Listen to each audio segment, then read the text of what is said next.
TikTok star और भाजपा विधायक सोनाली फोगाट की मौत का खुलासा नहीं हो पा रहा है। पता नहीं चल पा रहा है कि उनकी मौत हत्या थी या फिर उनकी मौत सिर्फ हार्ट अटैक से हुई थी। यह कोई राजनीतिक षड्यंत्र था या फिर उनकी बीमारी की वजह से मौत हुई है। अभी तक सोनाली फोगाट का पोस्टमार्टम नहीं हो पाया है। उनके भाई ने मांग की थी कि पहले आरोपियों को यानी कि उनके पीए और उसके दोस्त को गिरफ्तार किया जाए, उसी के बाद हम हमारी बहन का पोस्टमार्टम हरियाणा में जाकर कराएंगे। इसीलिए वो अभी कल शाम तक वो एयरपोर्ट पर थे। अभी तक इस केस की गुत्थी सुलझी नहीं थी कि इसमें एक नाम और शामिल हो गया है।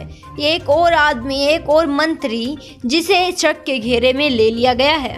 अब इस केस में एक शख्स का नाम और जुड़ गया है, मंत्री गोपाल कांडा। मंत्री गोपाल कांडा के भी शक की सुई उनकी तरफ भी जाती हुई नजर आ रही है। वो भी शक के घेरे में नजर आ रहे हैं और यदि वो शक के घेरे में आते हैं तो इस केस को राजनीतिक षड्यंत्र के तौर तरीकों से भी देखा जाएगा।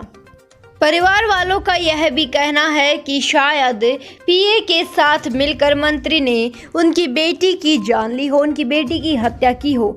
अभी इस बात का कोई भी खुलासा नहीं हो सका है। अभी तक सोनाली का पोस्टमार्टम भी नहीं हुआ जो बता सके कि उसकी हत्या किस वजह, उसकी मौत किस वजह से हुई है। दरअसल उसके परिवार वालों का कहना है कि हमारी बेटी को जहर देकर मारा गया है।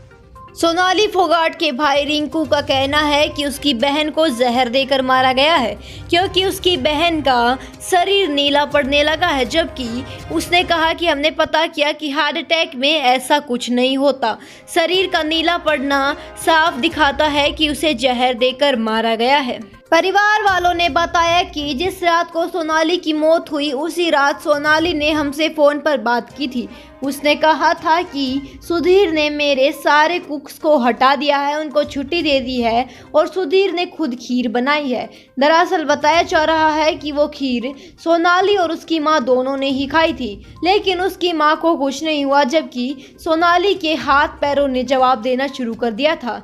सोनाली ने फ़ोन कर अपनी मां को बताया कि मां, खीर खाने के बाद में मेरे हाथ पैर जवाब दे रहे हैं, मुझसे हिला भी नहीं जा रहा है। उसके बाद उसने अपनी दोनों बहनों से भी बात की और यही बताया कि सुधीर ने खीर खुद बनाई है और उसने सारे कुक्स को छुट्टी भी दे दी है, जिसके बाद में अगली सुबह उन्हें सोनाली की लाश मिली।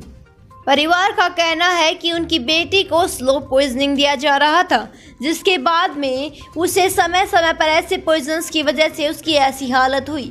तो दोस्तों, आपको क्या कहना है इस बारे में? इसकी राय आप हमें कमेंट सेक्शन में